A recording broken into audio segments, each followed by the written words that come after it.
Hello. I'm just going to start a little early with the nonfiction White Fragility video number 5. So this goes all the way up until the section about white racial innocence. It's on page 61, so up to page 61. So society constantly sends messages that to be white is better than to be a person of color. In 2014, millennials were asked if they believe that discrimination against whites is as bad as discrimination against blacks, and 48% of them said yes. The idea that if someone is a good person can't be a racist is one of the main issues that we just have to get over. So then there's front stage and backstage comments and how we talk.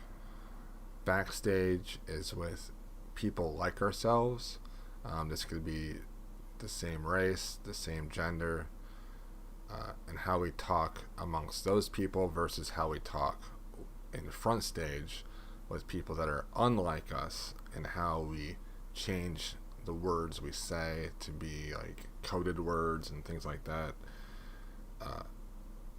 And I thought this was interesting just because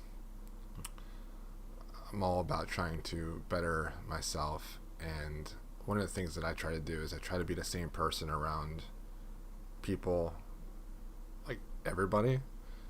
Obviously, you're going to be more comfortable around people you're close to, but the things you say, the words that come out of your mouth, the things you do should be similar with everyone, not just people you're so close to or people of the same race.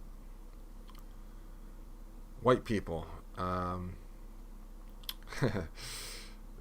So we have things that we don't even have to worry about. The first is belonging. We are born into a white culture. Just look at the hospital that we were born at. It is basically, a white culture. Doctors are primarily white. The nurses primarily are white. And then you have the people that are like janitors and people that work at the cafeterias and stuff, and a lot of times they might be people of color. And right away, like, we're just thrown into this culture of belonging. And as a white person, we will always fit in with our race, and we will always look at our race as being unremarkable because we just like naturally fit in with everything, with everywhere we go. White people rarely have to worry about not being accepted racially. Messages tell me to even be wary of being in circumstances where I'm the minority. So wording like if you go to an all-black neighborhood or a black party or something, it's seen as keep your guard up type stuff. But imagine being the black person and have to keep your guard up all the time because you're constantly traversing white culture and white neighborhoods and white businesses. Whiteness has psychological advantage that translate into material returns.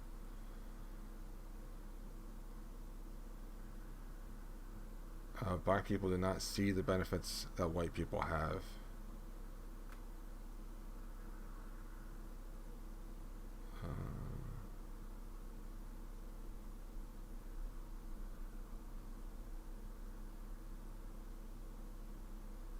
I'm sorry.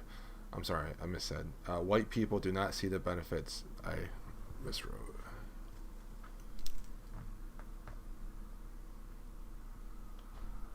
White people do not see the benefits that white people have because of a culture of white supremacy.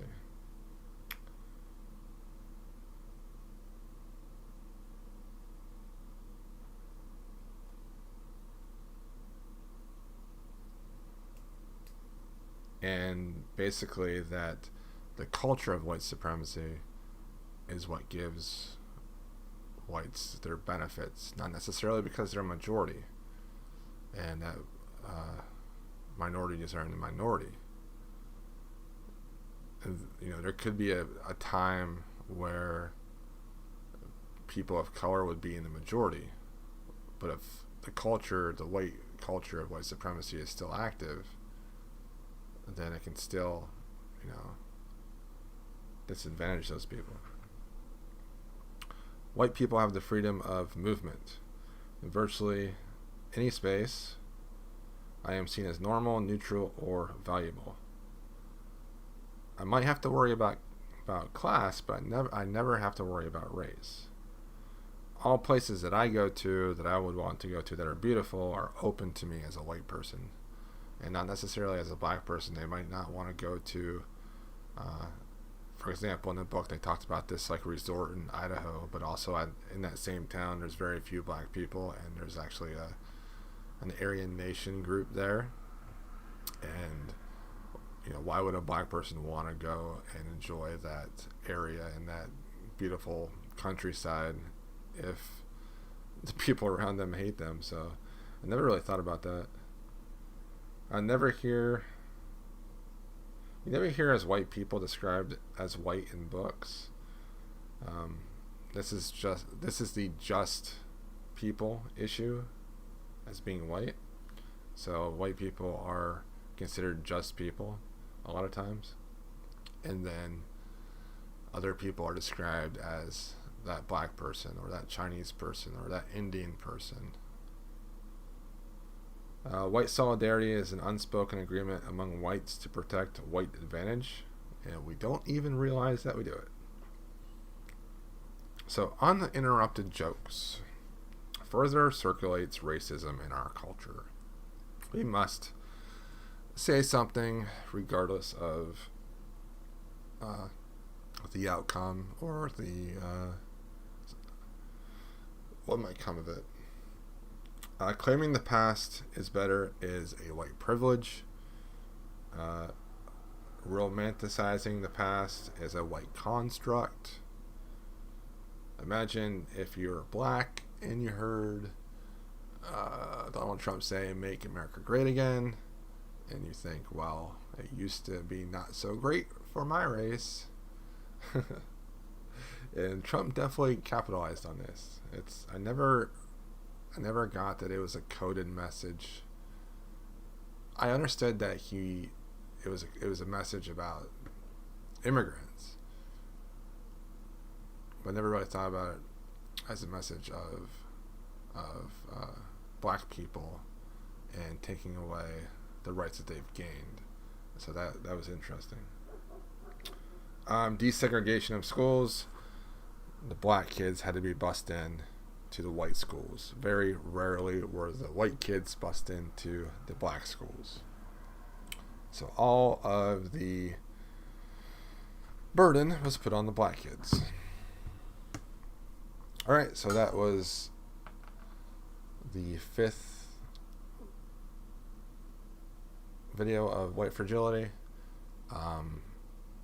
It's a good book. I like it a lot. I'm only up to page 60. Reading only a little bit a day I think it's going to make me remember the book better, hopefully. I mean, that's the point of this. But it's good. It's good. Okay, I'll see you tomorrow.